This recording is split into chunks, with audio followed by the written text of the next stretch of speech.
कबीर कहते हैं कि संसार में सब अपने सुखों में लिप्त हैं, सांसारिक सुखों को अपना मान बैठे हैं, झूठे सुख को सच्चा मानकर अपनाए बैठे हैं, विषय वासना की नींद में सोए पड़े हैं। और ये सब देखकर दुखिया दास कबीर है।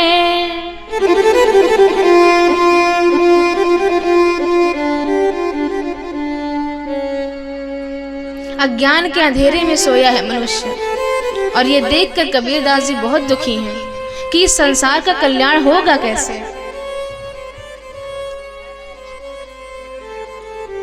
साधन इकट्ठा करना था साधना के लिए, साधना किनारे हो गई, अब लूट मार पीट करने लगे, झूठ फरेब करने लगे,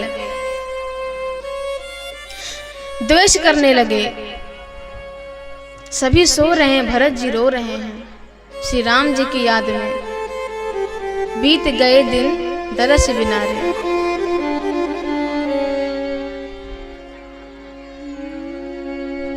बीत गए बरसों दरस बिना,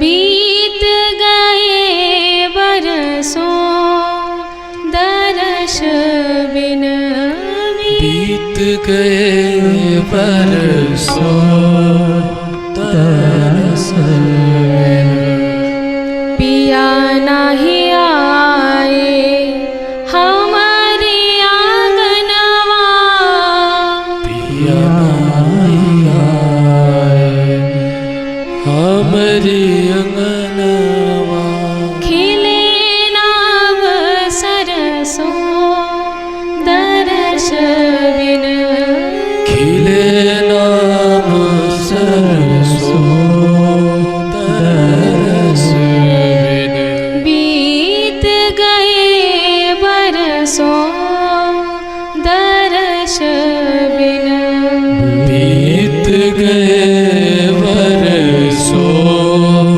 दरस बिना। नेत्र बरस रहे हैं। निखात राज पूछते हैं आप विश्राम नहीं कर रहे? भरत जी कहते हैं पहले मन को विश्राम मिले तब तन को विश्राम दूं। जहां राम जी ने, मां जानकी ने, लक्ष्मण भैया ने विश्राम किया था, उस पेड़ के पास ले गए भरत जी को। उस वृक्ष को देखकर भरत जी प्रणाम करते हैं, तो निखात राज कहते हैं आपके प्रणाम करने से ये वृक्ष धन्य हो गया। भरत जी कहते हैं कि मेरे प्रणाम करने से धन्य नहीं हुआ है वृक्ष, ये वृक्ष धन्य है इसलिए प्रणाम कर रहा हूं। भाग्यशाली है ये वृक्ष। तो अभागा कौन है? भरत जी कहते हैं कौशल्या माँ ने पहले ही कह दिया, बड़ भागी वन अवध अभागा, बड़ भागी वन अवध अभागा तो अयोध्या वासी है, अयोध्या है जिसको राम जी छोड़कर चले आए, और बड़ भागी ये वन है जहाँ राम जी निवास कर रहे हैं। एक रात्रि ही सही भगवान यहाँ ठहरे तो इसलिए ये वृक्ष बड़ा भागी है, इसलिए मैं प्रणाम करता हूँ। दूसरे दिन सबको लेकर भरत जी चल दिए।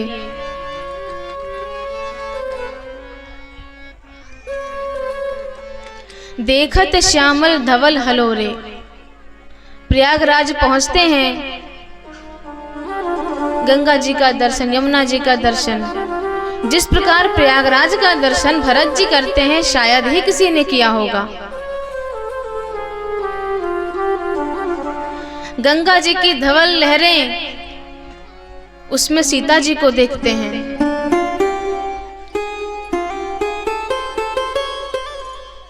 यमुना जी का श्याम रंग, उसमें राम जी को देखते हैं। ऐसा दर्शन तो सिर्फ भरत भैया ही कर सकते हैं।